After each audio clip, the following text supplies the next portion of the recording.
Hey, what's going on, guys? DJ Hess here, CollectiveKicks.com. Wanted to bring you guys this week's Top 5 Tuesday video. This week's Top 5 is going to be Top 5 pairs of sneakers that I will never wear in my collection. And this is inspired by you guys and your guys' comments, so feel free to weigh in the comment sections again. Let me know what you want to see in the next future video of Top 5 Tuesday. So, the reason why I decided to choose this one is it was on my list of videos. There's a whole bunch of other ones you guys have suggested that are really good. Top 5 most comfortable Nikes is one. There's a whole bunch of other ones, but I plan on doing these in the future. But I wanted to throw out a disclaimer for this video. There's a lot of people that always see, leave shady comments and say, like, you know, Hess, you will never wear half the sneakers that you have and blah, blah, blah. Or, like, why do you buy so many shoes if you never wear them, or there's so many that you don't wear.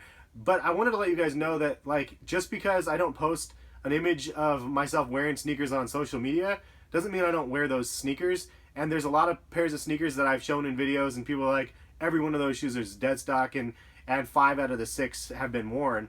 I just don't wear them very often. You got to realize I have enough pairs of shoes that I could probably rock a pair a day for almost 2 years straight. That's a lot of pairs of sneakers, and I realize there's a problem there just with myself and buying that many pairs of sneakers. I don't judge people when they buy sneakers, and if you buy a pair of sneakers and your intent is just to sell them and you don't plan on rocking them, so be it. That's up to you guys, and it's your money, and for, like, you buying the pair of sneakers for whatever you want. I buy my pairs of sneakers in my size 99% of the time because there's an intent there to rock them. Now, whether I choose to rock them today or 10 years from now, that's up to me, really. Like, it's up to me and when I want to un-DS a pair of sneakers. So there's no, like, I don't think there's any right or wrong answer to this, but I know that people always feel opinionated to suggest that I need to be able to wear a pair of sneakers whenever you guys want me to. And then I do wear a pair of sneakers, and then you guys constantly chastise me because I don't have jeans on in the video, or I'm always wearing joggers, or I have skinny legs and I don't, you know, there's like there's always negativity there. It doesn't matter what I do, people are going to complain. And I just wanted to throw that out there, that I hear the complaints, I see the complaints. Ultimately, it doesn't stop me from doing what I want to do. And I don't think it should stop you guys either. So just throwing that out as a disclaimer. Long enough intro. Let's go ahead and get in my top 5 pairs of sneakers that I do not want to wear and that I will not rock in my collection. So number 5 is a pair of Air Maxes that you guys may or may not recognize. And the reason why I will not rock these ones is because they will die. I did actually try these on for a picture I posted on Air Max Day. This is the Nike Air Max Deluxe, and it's a pair of sneakers that I had back in the day. It took me a lot of effort to actually find this pair again. And shout out to the person on Instagram that reached out to me and sold me his pair for a fair price. In my size, my color, definitely one of the pairs of shoes that I loved back in the day. And this was back when I wasn't quote-unquote like a sneakerhead. Like, I just bought a lot of the newest technology that Nike put out, and this is a pair of those sneakers that I really, really liked. I love the colorway, I love the upper print to the shoe, I love the orange air sole. This was before I was a Beaver fan, but I loved the overall look of this shoe. They're really comfortable with a full air. I just about said zoom, but they're really, really dope shoes, and it was a pair of shoes that it wasn't the flagship like Nike Air Max 2003 or whatever it was. It was called the Air Max Deluxe, and I just really, really like this shoe. I'm kind of torn. I would love Nike to retro this shoe, but at the same time, it won't get the love that it needs. They'll probably release it in weird colorways, and it won't do the shoe justice. That being said, this is a pair that I'll never be able to wear because the midsole will crack and the air pocket will fall off. So that reason alone, this one's just kind of a nostalgic piece that I was able to get back in the collection and have for the archives. So number 5, Air Max Deluxe. Moving on, number 4, one of the few pairs of sneakers that I have in my collection that are not my size, and this is an Avia pair of sneakers. If you don't know what Avia is, I believe they sell them at Walmart now. Back in the day, they sold them at all sorts of places, but this is a pair of sneakers that was autographed by Portland Trailblazer Clyde Drexler. And I bought this on eBay for a real fair price, and it says sample on the inside collar of the shoe even. And so these were samples that somebody, I guess, worked for a footwear company and won a raffle where he got a pair of sneakers and Clyde Drexler would autograph them, and he ended up giving them up on eBay. I got these for, I'm pretty sure, less than $100. But it was just kind of fun. I did have a pair of Avia Arcs back in the day, you know, this is the Arc kind of on the bottom right down here. But the fact that they're signed by Clyde, I was like, these are pretty sick. And obvious reasons, this is one that I'd never wear, but it's also like a piece where if I get like a Blazers jersey signed by him or something, I can hang that side by side next to my signature Lillard shoe and my signature Lillard jersey. But unfortunately, I have no room kind of in this sneaker room. I need a bigger house, maybe, or just more man cave space so I could actually have like a little display, something like that for that. But number 4, some Avias and some Clyde Drexler signature on these ones. Moving on, number 3, it's kind of a double sneaker. This is the one that really originally came up as the one I'll never wear. Part of the reason, again, a little bit small. I got these in a little bit smaller of a size. So these ones don't really fit 100% perfect. But also, these are OGs, and these ones would probably shatter if I did wear these ones. And this is the Air 180 Forces and Nike Air 180 Force. This is the one with the crazy pump on the back, David Robinson's shoe. And it's not the same as the ones that the Command Forces that recently released. This one is a little bit different of a model. So they had 3 Nike pumps, the 180 Force, the Command Force, and then also the Air Pressures that recently retroed for like $300. This is a pair of shoes, though, that I wanted back in the day that I obviously couldn't get. There was a couple people on my basketball team that did have these in like 7th grade, I believe. And they were just super dope. I was a huge David Robinson fan back in the day. And this was definitely one of those shoes where the Admiral had. And I was like, dang, I wish I could have afforded those. I ended up finding this pair, which is the cleanest pair I've ever seen. And I ended up getting these for a real great price. But also the fact that they're just in such amazing condition. Minimal yellowing, and it's just a really dope pair of sneakers that I really wanted. Now, also on that front, you notice the 180 bubble on the bottom of these ones. I loved how big this bubble was back in the day, and these are the Barkley 180s. The Olympic colorway recently released of these, but this is another pair that I'll never be able to wear because the midsole will completely shatter on me. And this one's falling apart a little bit, but still an amazing shape, considering how old these sneakers are right here. And just so you know how old they are, let's see if it says on the inside.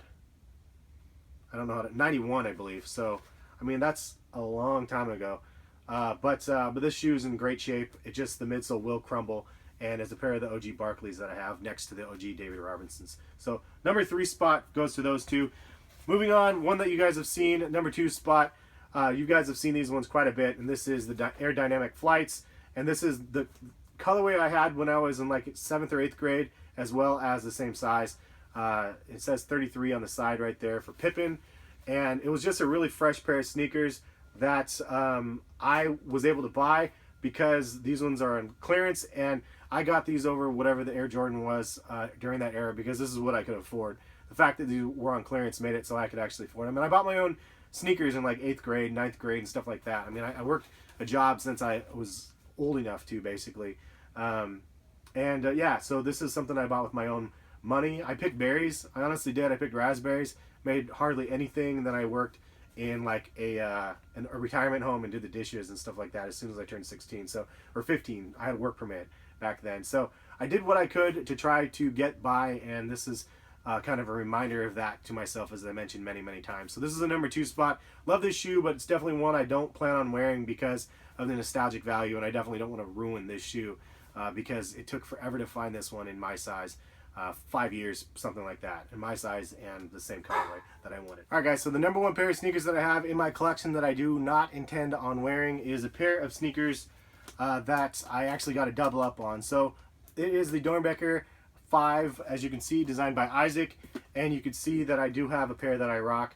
This is the white lace pair that I put on, that I wear these ones. But it's kind of a loaded question, and unfortunately, I do not plan on wearing these because I do have 2 pairs, one that I do wear, so I do have a rock and stock pair.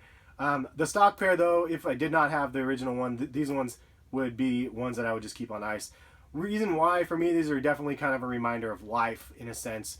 And it's unfortunate because it's through Isac's death that it's the reminder, because he ended up designing this pair of sneakers with the Nike Doernbecher program, and he ended up passing away before the product actually hit shelves. So it's kind of a sad story. I believe they scrapped the product originally, and then they did a one-off release of this shoe kind of in honor of him.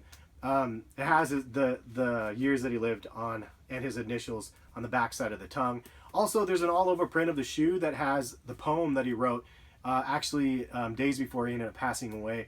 And I confirmed that actually through his family. I met his family, his parents, and his siblings at a Nike Doernbecher event, and I talked to them for like a half an hour, just randomly talking to them about their son and kind of what they went through. It was just really tragic, and it's just a really, really sad kind of situation that ended up happening. But it's a really beautiful shoe. Obviously, it's one that everybody it's highly coveted amongst sneakerheads, for those that actually are able to get a pair.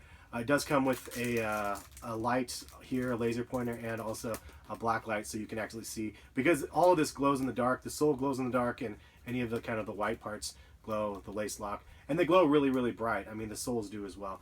But it's a pair that I definitely just, it's a reminder to appreciate life in its like simplest form, and because of that, like, it's just definitely like a shoe that has some sort of sentimental value there because of it. And obviously, I'm a sucker for the Doernbecher program anyway. I've been going to those events as often as I can, anytime that I can, now that I know that I'm able to, for the last handful of years. And also, for those that might not have known, I was a Doernbecher kid when I was growing up. I went there for some back issues that I had as a kid. So it's a great hospital, and it's one that's that has a amazing like reach with kids, and the stories that they can tell through sneakers through the Nike Doernbecher program is really pretty cool thing. But this is the #1 shoe because of that reason in the collection. So leave some comments though, and let me know what pair of sneakers you have in your collection, or if you could get in your collection, would you never wear. I know it's just one of those, like, it's a funny thing to do a video on like sneakers that you don't wear, because a lot of times people it's like rock or like sneakers or nothing. And you know, there's definitely sneakers out there that people have that they won't wear for different sentimental reasons usually, and I shared with you guys some of mine. So hopefully you guys liked this video. If you did, smack the thumbs up button. Appreciate you guys' support, and we will catch you guys for another Top 5 Tuesday next video. Post videos every single day, and for those of you guys that watch the videos and don't hit the subscribe button, try to hit the subscribe button. Let you guys get notified when I post videos. Appreciate it, and we'll catch you guys for some more videos soon. Peace, guys.